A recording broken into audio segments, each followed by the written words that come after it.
Welcome, and then we'll give the word to our first speaker, Peter Boenisch, that is, from the university, our partner. Yeah. Great, thank you. Good, thank you, good morning. So I'm Peter Boenisch, I'm professor for dramaturgy here in Aarhus at Aarhus University, and I think the unique thing about a dramaturgy department at a university, which is neither a theater studies department in the humanities tradition, nor a dramaturgy department at a theater school, is of course that we both look at the analysis of what's going on in the field of theater and provide critical reflection to that, but that we also then intervene and experiment around, perhaps like physics do or whatever, with what could be dramaturgy tomorrow. And maybe I try both today in this talk mapping dramaturgies, to map a little bit the state of dramaturgy today, but also to introduce mapping as a strategy that I think is highly interesting for dramaturgical practice today.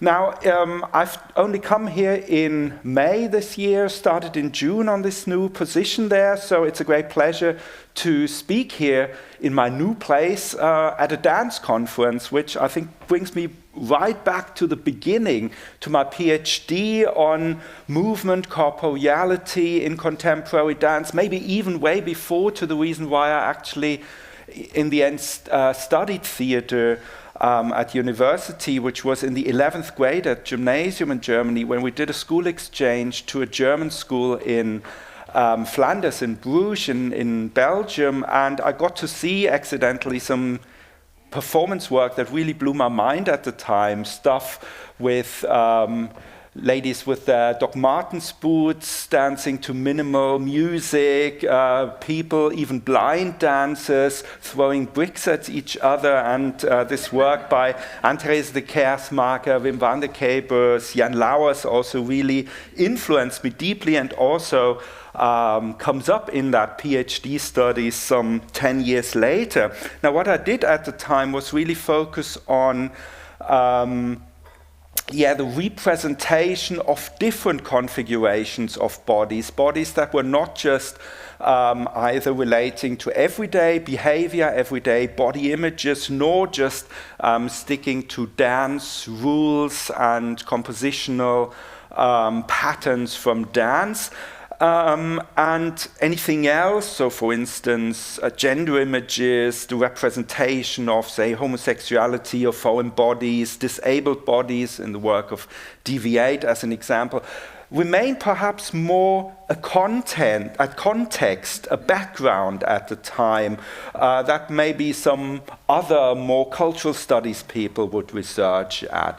And I think looking at the PhD from today's perspective, many years later, and looking at my own work today, looking also at the trajectory of theater and dramaturgy and dance in particular over those decades, really gives an indication about what has changed. So the bodies with which we dance, the bodies with which we also sit in the auditorium to watch dance, the minds with which we watch and do dance and go through this experience are, of course, the same that we also engage in everyday life. So dramaturgy, starting off from this new dramaturgy movement in the 1990s, is no longer just conceived as a part, a process within the creation, the composition of a work, but it more and more mediates between everyday action and artistic action on stage, and as a cultural practice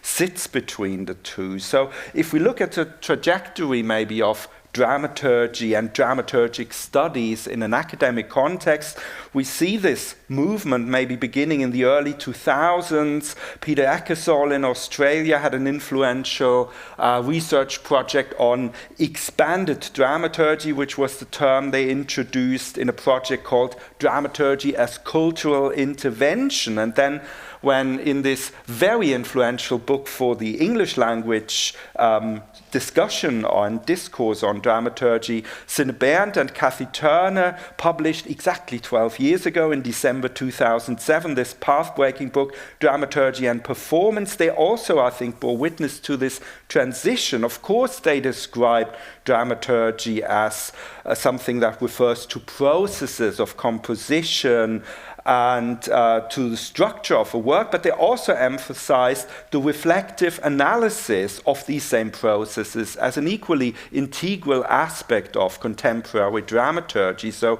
a reflection then of the, let's say, specificity of cultural contexts, of genres, of media, and of course also a reflection on these various encounters, métissages, and heterogenic conflations, this variety of ever new in a way that has come to, in a way, shape contemporary theatre, dance, and performance work in the 21st century.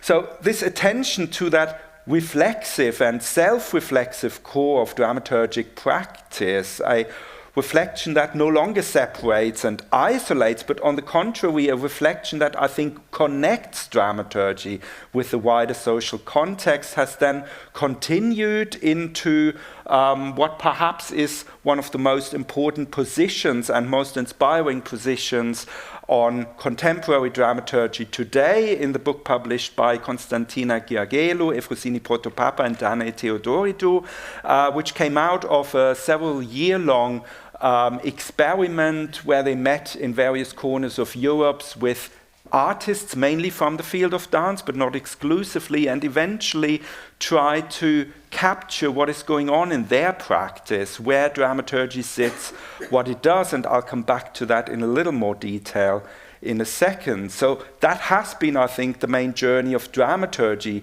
over the last decades, as I would see it, and also something that is quite pertinent to this discussion of context and the context of dramaturgy.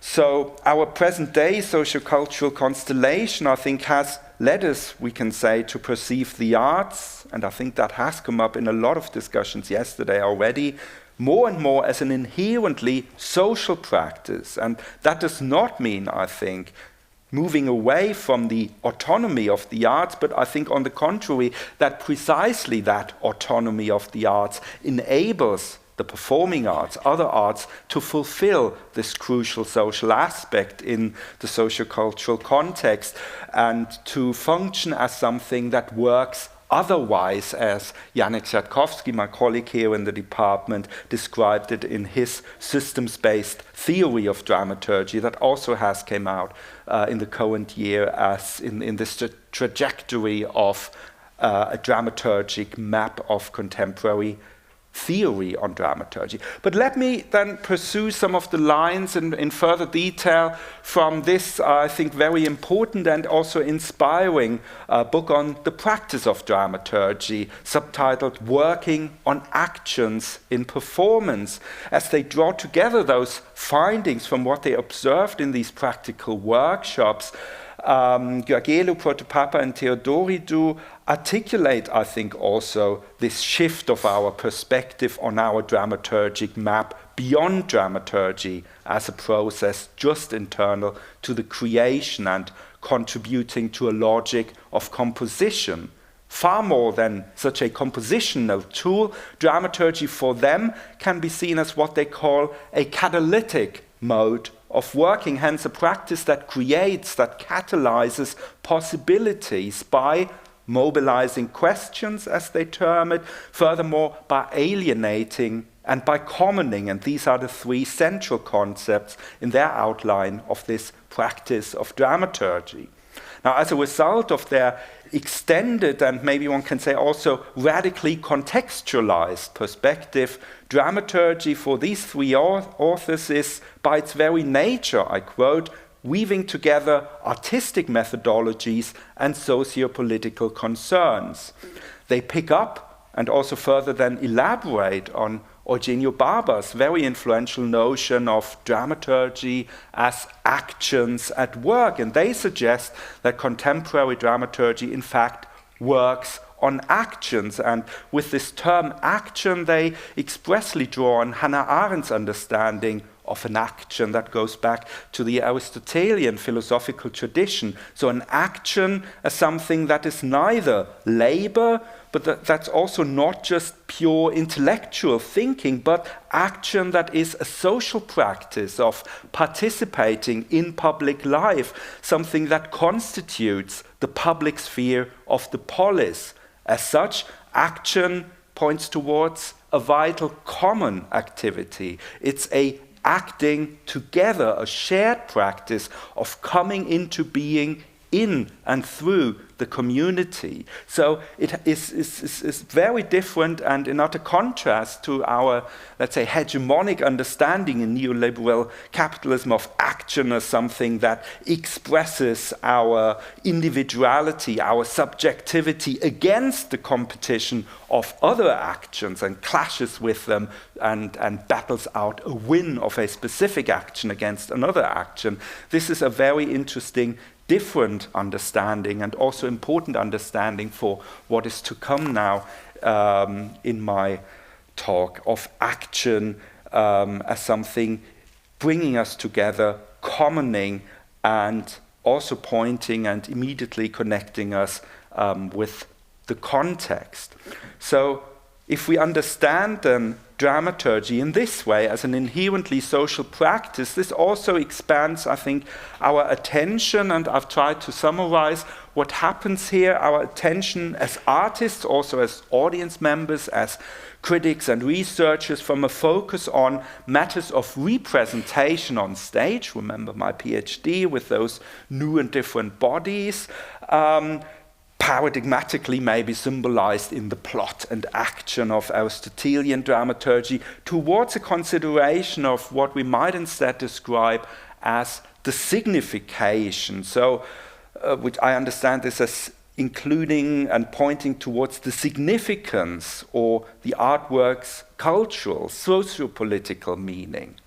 So we move from representation to significance, and likewise I would suggest we go from the closed realm of aesthetics towards a practice of aesthesis. Now, aesthesis is another important Greek term that also resurfaces in the especially German tradition of theatrality studies, Theatralitätsforschung, where aesthesis next to semiosis, the production of meaning, and kinesis, the movement of bodies and objects on stage, points towards the very important aspect in theater, in performance, of perception, of an affective engagement as a fundamental prerequisite for theatrality, and therefore we can also take this as a fundamental prerequisite for any action that we can take together in that sense of Hannah Arendt's notion. So with this I would suggest that prior to engaging in the devising of any specific aesthetic structures, thinking about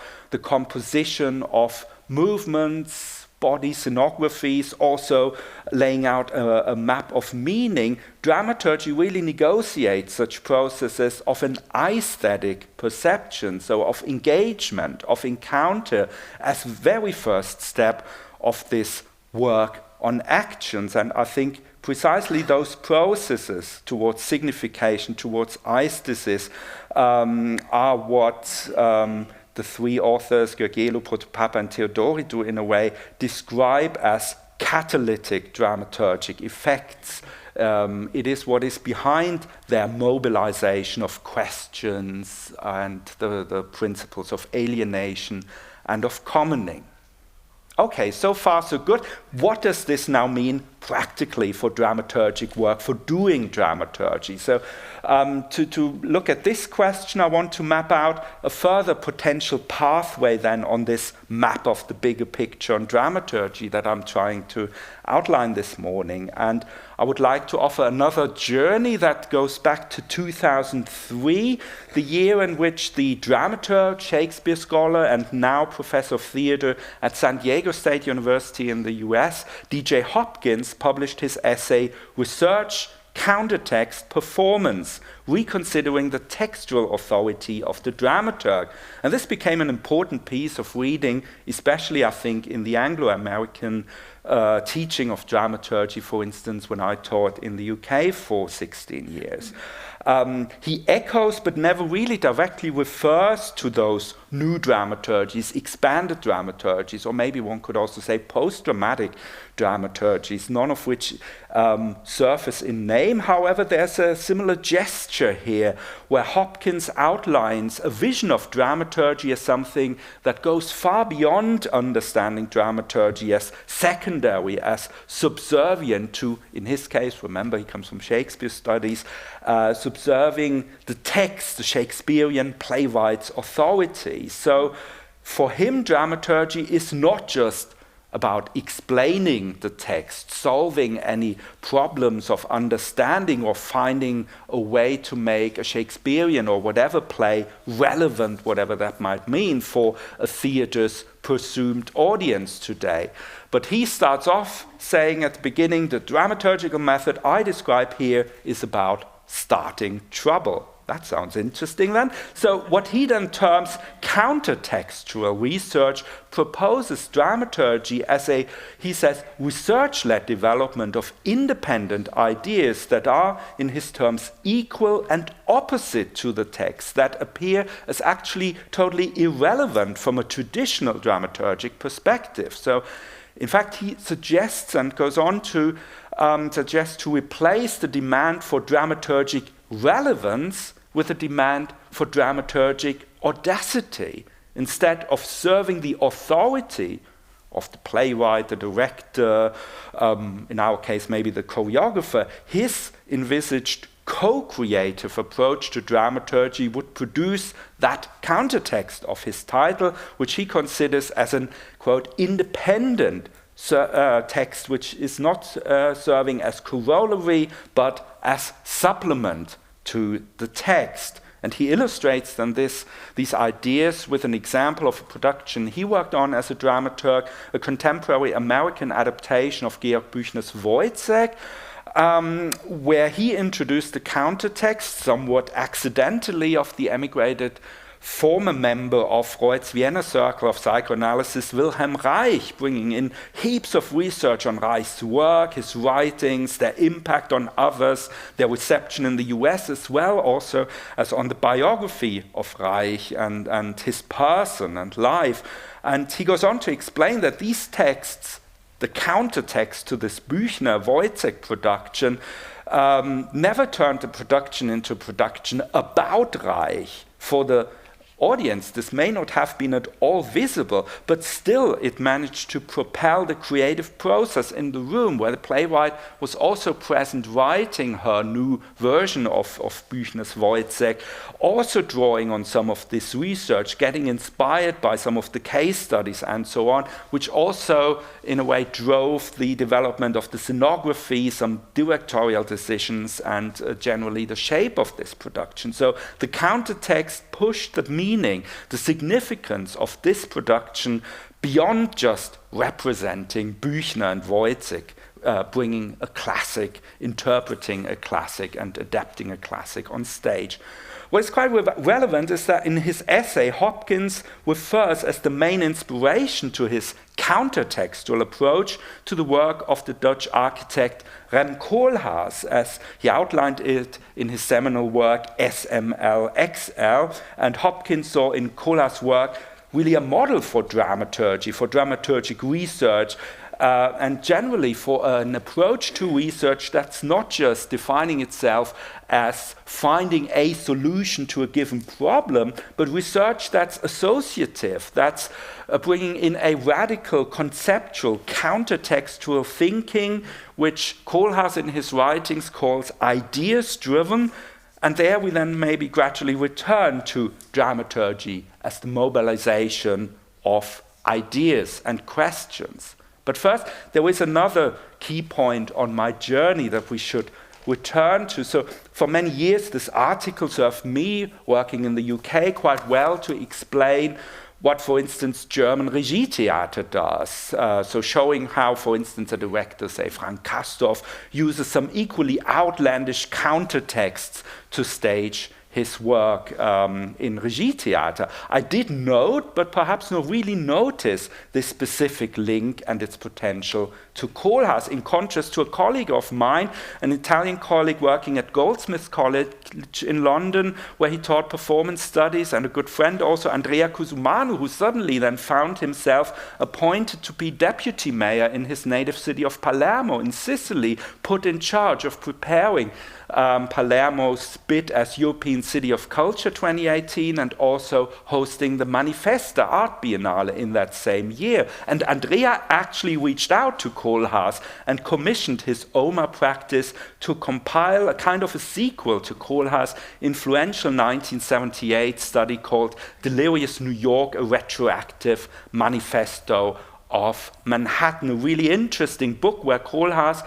provides a formidable cultural analysis of the formation and the transformation of New York as a metropolitan city since the 1850s. He offers a history of these processes told through objects, told through buildings, through streets, through ferry and train routes and city planning, amongst other things, and their interdependence with the culture that had created them, but also then the culture they create, as well as the desires and energies that these material structures of the cities shape, channel, but also block. Now, for Kohlhaas, this structure mainly created what he terms a culture of congestion that for him perfectly symbolizes a materialist version of capitalism, capitalist metropolitanism. And in his book, he very sarcastically exposes this collective unconscious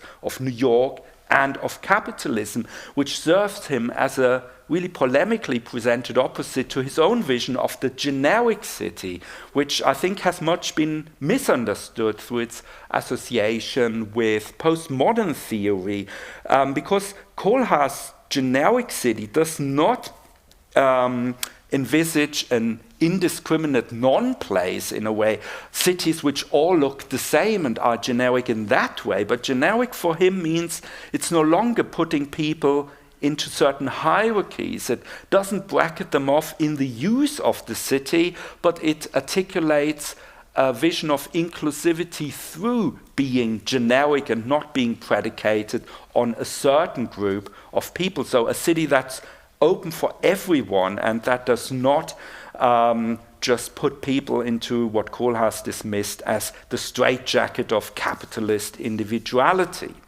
But back to Andrea Cusumano and Palermo. So he commissioned Kohlhaas' office to create the Palermo Atlas as the basis on which then the 2018 Art Biennale would commission their artworks, and on which they also drew to embed their event within the city, within its fabric, aiming for sustainability, for participation of communities, and also to create a legacy through a long-term impact and an engagement of the city and its inhabitants. So that was an approach that mainly wanted to counter something we talked about, this coming in, going off again, that was just at the time very much embodied by the documenter move to Athens, which just came, disappeared, and left mostly a big mess behind. So this atlas effectively offered the city as the countertext in order then to interweave this art biennale and its advanced, difficult, also complex, contemporary global art practice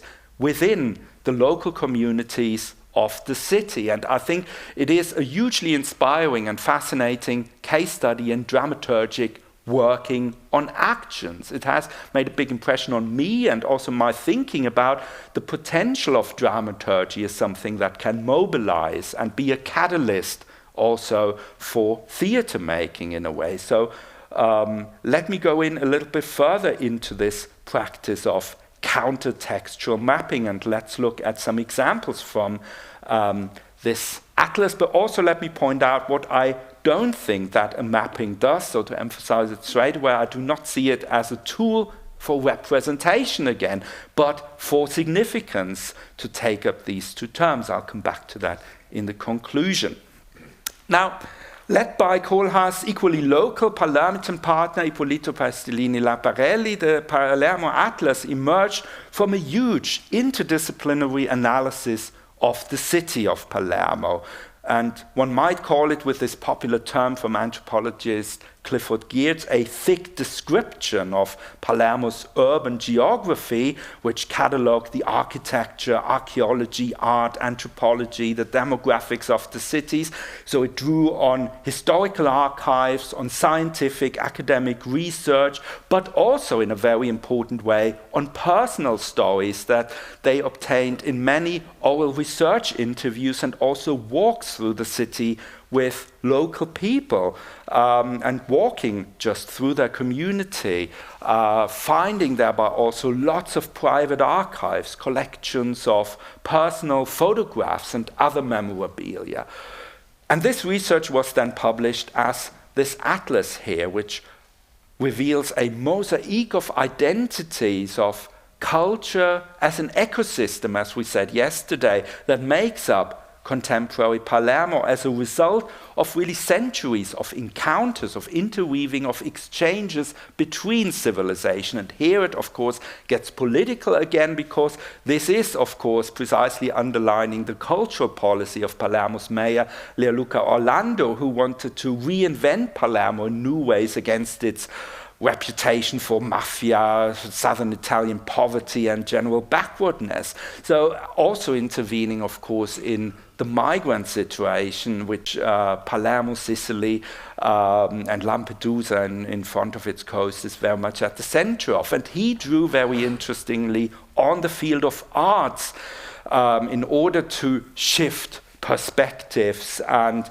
to generate cues, as he wrote, for a shared cultural growth. So the mapping of the city was seen here also as an investment that should provide the tools to connect the threads of the city's past and recent history to future prospects for development. So let's just look at some examples that we find there. So it starts with just mapping the communities that make up Palermo and how they distribute onto the city. It goes on to also offer some really highly detailed statistics about current social, environmental challenges as well, climate change, the community movements through migration and so on, making all of these data available. So here we see data about environment, the status quo, then it's followed by other maps that show us the climate change today. It brings in a lot of artworks that visualize old paintings, that visualize Palermo and depict it, but also closely analyzing that. What is actually on those pictures here? What do we see? And we suddenly see that the trees, for instance, that we see there come from, as you see, Japan, from Asia, from Australia. So by no way has this been, even in 1875, a purely local or nationalistic confined community. It then goes on cataloging, for instance, unbuilt, unfinished, empty building projects in the city. Also mapping the city on local knowledge, starting from the Manifesta Center, their home base in that theater, mapping out towards the radius how you could walk, and finding the stories through those talks there that revealed, for instance, this magnificent place of the botanical gardens that became a key site that led them to what could almost be a museum, but it's actually a room in a home with a collection of memorabilia. The stories, of course, also of fascist Sicily with its building from the 1930s, bringing all this together. And of course, when you think of Palermo, you also think of religion, of Catholicism, but they also looked at what other religions are there and found that it's actually full of a lot of different religions, and that there was also very interesting, not only iconographic dialogue between Catholicism and the many other non-Christian religions as they come up in totally unknown places of worship all over the city. So this, I think, really exemplary, hugely inspiring work around the Manifesta art exhibition can really inspire what we do as dramaturgs. It has become the blueprint also for future manifestas, so for next year in Marseille. Winnie Maas, the former partner of Koolhaas, has now compiled Le Grand Puzzle as an equal map and atlas of Marseille, again serving as the basis for the commissions and for the curation of next year's manifesta. Of course, we cannot wait in a way for Koolhaas, for Winnie Maas or Bjarke Ingels to arrive on our doorstep and provide us with similar comprehensive maps and data. However, we can study and in a way draw on the idea, I think, behind these models of curation, of a dramaturgical mobilization process, to also then see what they offer us and how they have acted in these cases as a catalyst that set actions in motions and helped artists to work towards actions in that sense I'd mapped out. So it is maybe an inspiration how to start trouble by precisely mapping our own situation, our location, our position, however wide this may extend.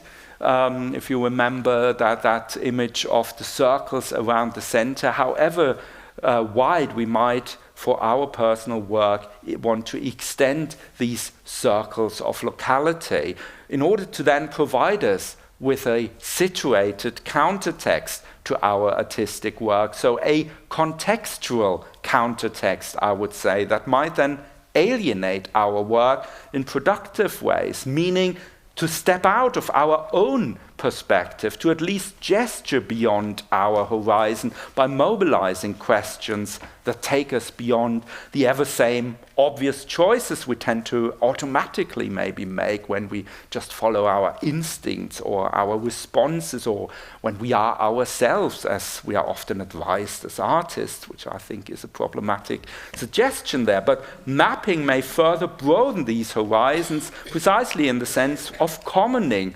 It may root our artistic, our dramaturgic work within the context within which we work. So the context, in fact, may come first and not be just the secondary thing to whatever kind of main text that we produce, but it reverses the sort of field of energy and the dynamics between texts and contexts then, and in that sense further radicalizing, I would say, Hopkins' vision of a countertextual starting of trouble.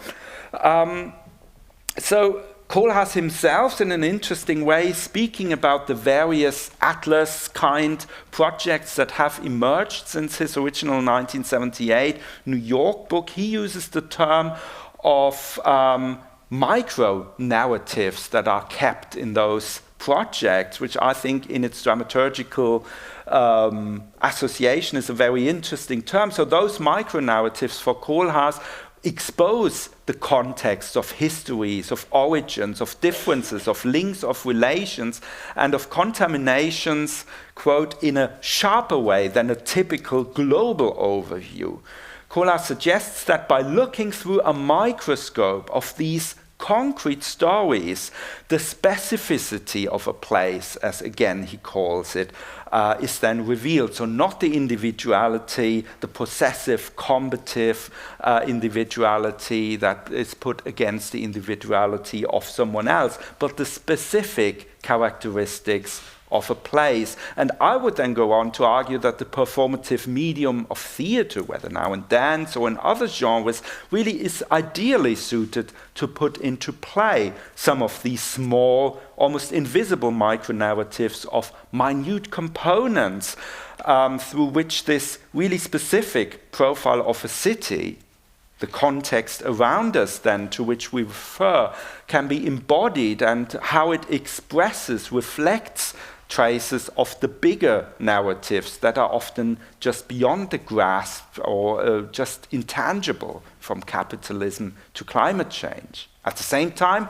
such a mapping research where it remains, I think, partial, and of course it can never be complete, encompassing, comprehensive, finished. It may point us also towards the absences, towards the blank spot, towards the missing elements of the contexts of the public sphere in which we work. And they may then brought in precisely not through that somewhat dubious reaction of spectacularizing those who are absent to make artwork about the excluded or disprivileged, again representing them, but by embedding these micronarrative positions as a countertext within the dramaturgic form and not just the content of a work we produce. So it facilitates an interrelation much more than just a literal representation that might prompt a common thinking between many, which is another description of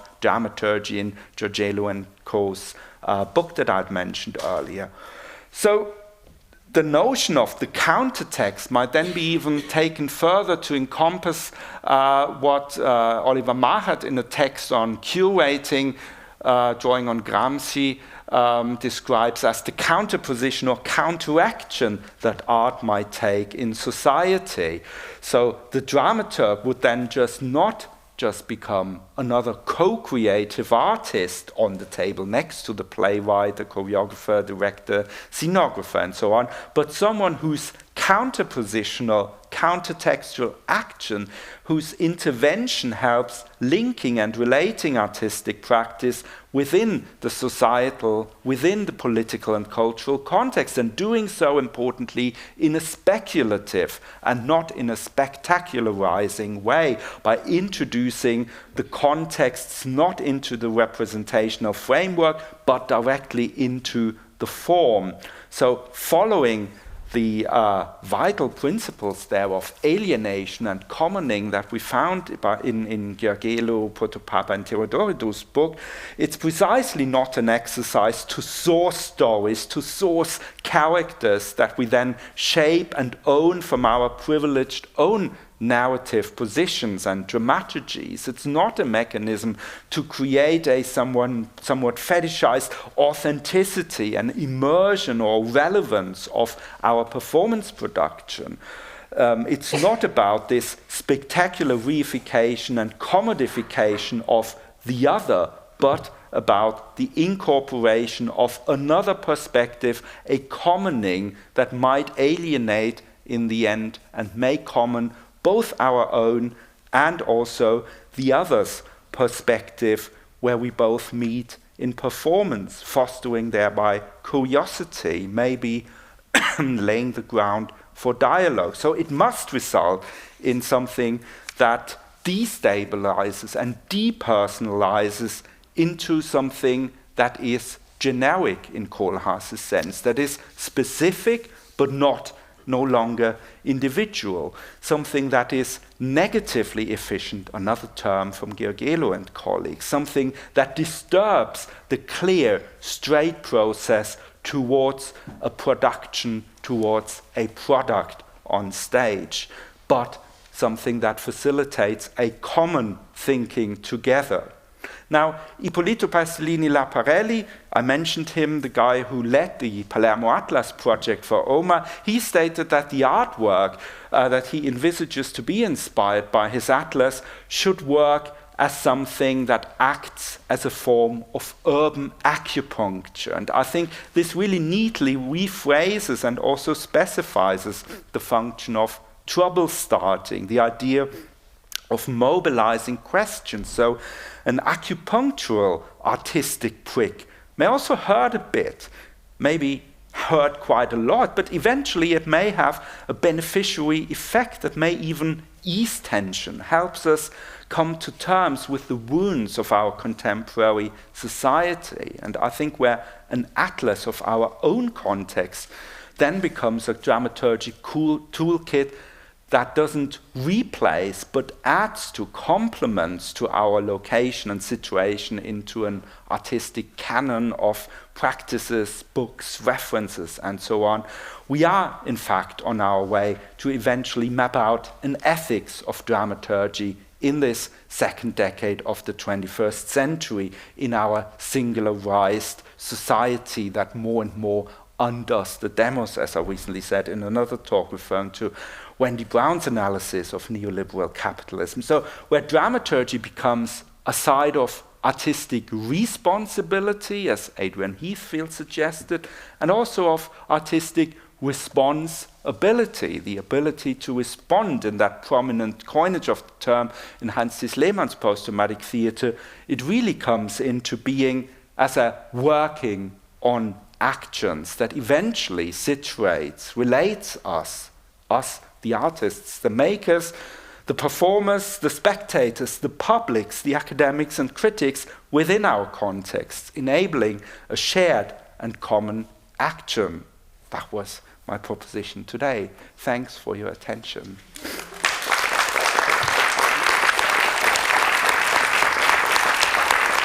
And I just put these two quotes from the mayor of Palermo on there as a suggestion. They're also taken from the first page, the front page of the atlas.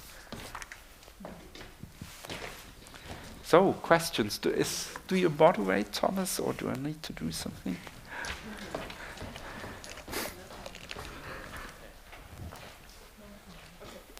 Thank you for giving us a sort of shock start. So my head is trying to really waking up. I have two questions.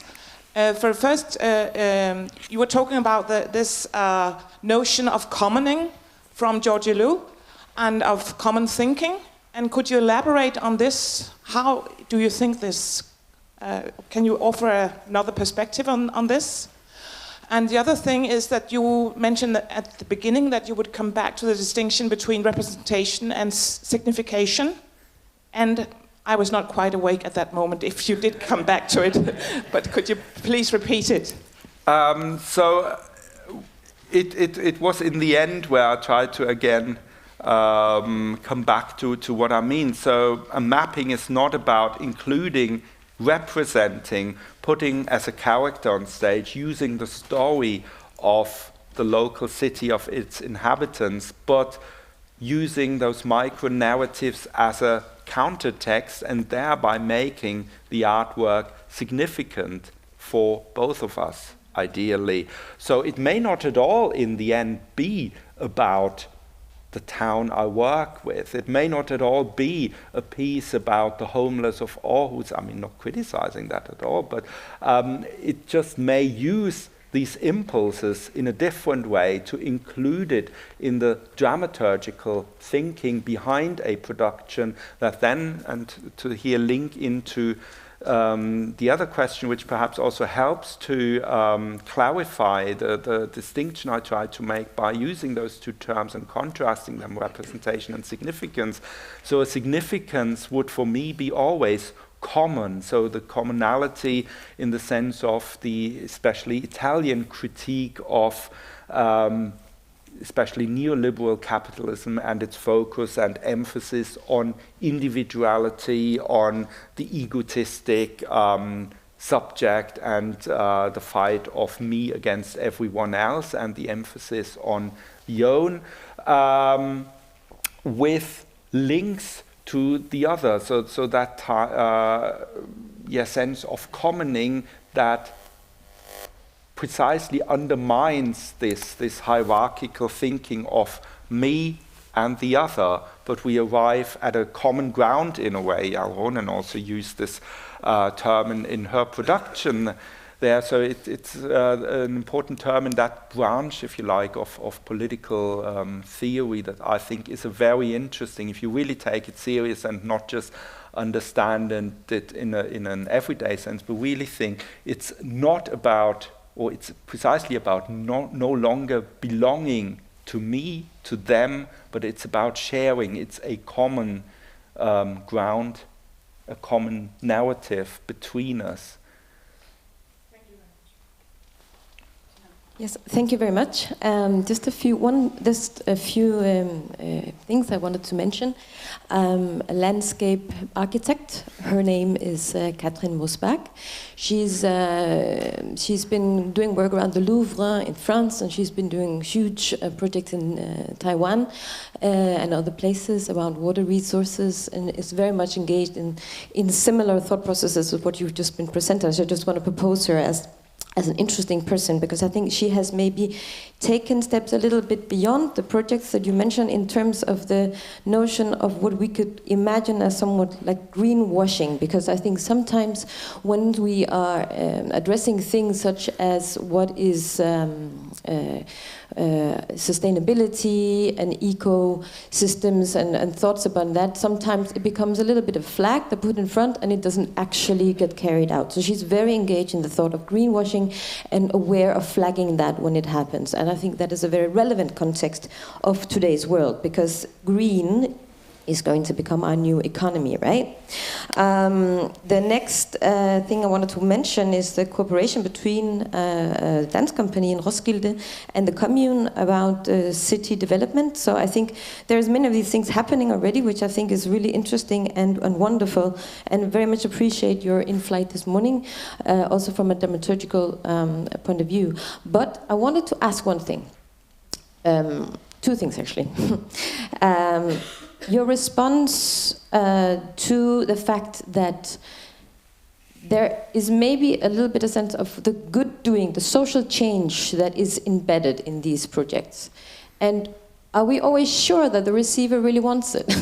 I'm referring to,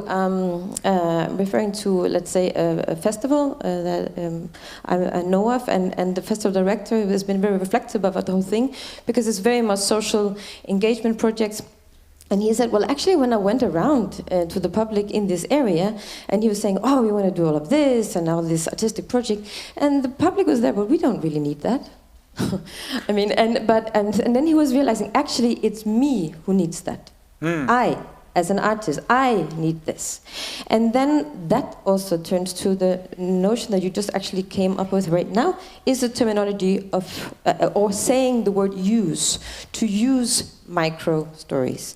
So there is a discrepancy, and I just want to hear your feedback on that. There is a little bit that discrepancy. You come as an artist, many has support from some sort of resources, whatever, visual artist or architecture, then you come with public money into a space and you use some sort of stories from somewhere, from people who are not necessarily in any way honored by, they are not paid, they're just like, they are there, they become your material as an artist. And I think that is something to consider. I'm not saying it's wrong. I mean, I totally am myself very engaged in social projects, but I think that we cannot talk about it without also knowing that we are also in some sort of discrepancy here. Like there's something here that we need to address.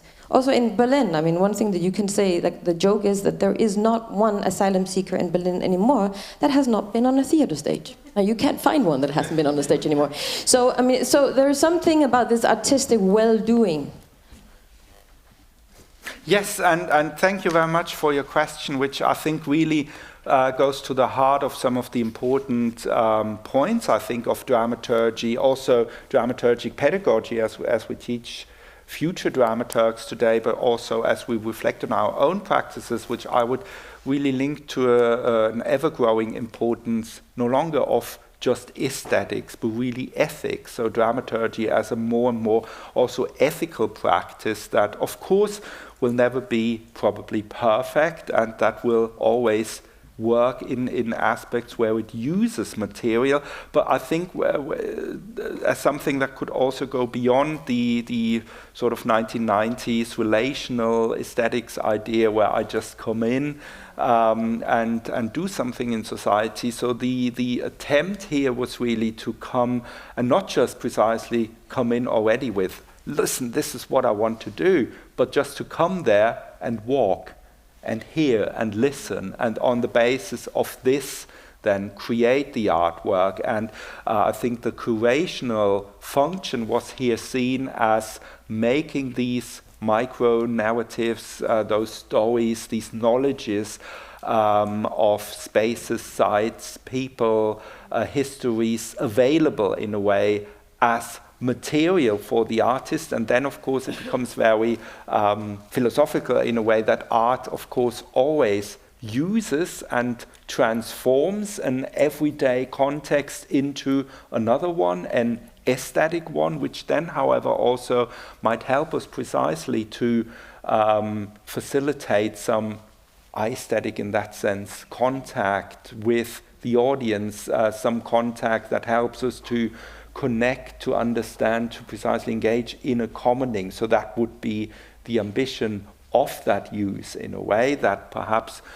in an ideal world would then realize itself in, for instance, this obsessive collection of objects that's charted here in a private house, getting a public in as part of being suddenly part of an art festival, and thereby someone being able to share their stories also, but also facilitate encounters with people who come to this city maybe from all around the world, and then take something away in a different way from just doing what I now want to do with precisely these authentic asylum seekers I put on stage in my production.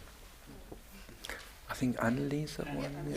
Thank you very much, Peter, for your talk. My question goes to the notion of the context, the contextualization, because as I understood your point from the pointing out the Palermo situation, I sort of implied that this context is also sort of rooted in the region of the Mediterranean refugee crisis and the turbulence in camps on the edge of EU, like Bosnia today or other places, that challenges the idea of a common ground, actually.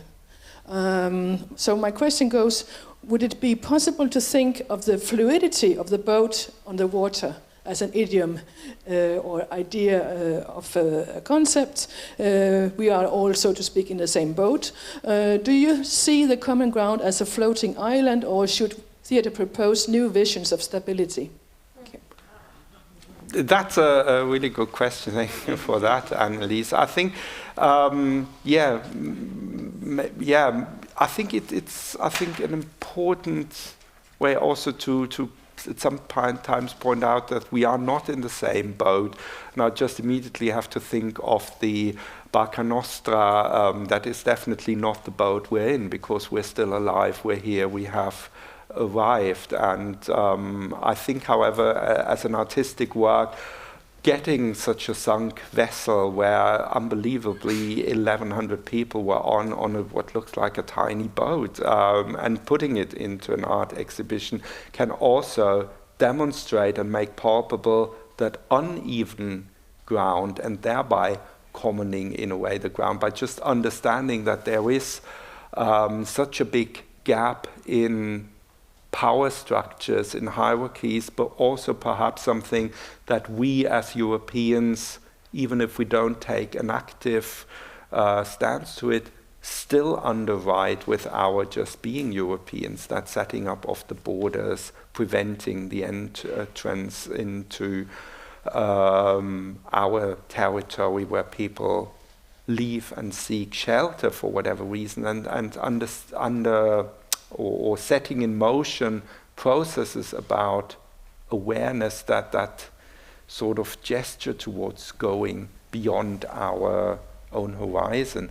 So your question about what art does, it's maybe still doing both in a way, as we already said yesterday to a degree. So there is the art that shocks, that stimulates, that leaves us shattered in a way, but there's also art that maybe precisely by doing that, by taking us to a place beyond the comfort zone, as well gives us a certain grounding and makes us feel, just trying to look for a better word than relevant, makes us feel alive in that sense and connected to a situation. And by that I mean, of course, the opposite of just watching something on the news and it remains something I see, but that I don't understand because I have no means of feeling it, of conceptualizing it, of having a sense, and that's why I think the aesthetic sense is so much more important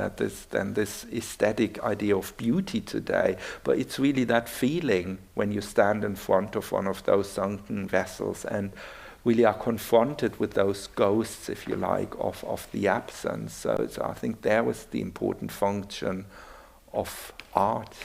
Thank you. I think we have time for one last question. Can I just ask Tina to repeat the name of that architect, please? Can you write it on the wall? The landscape architect. Yeah. Catherine Mosbach, yes. I'll write it on the wall. Yeah. Perfect. Yeah. Thank you. Thank you. Well, thank you.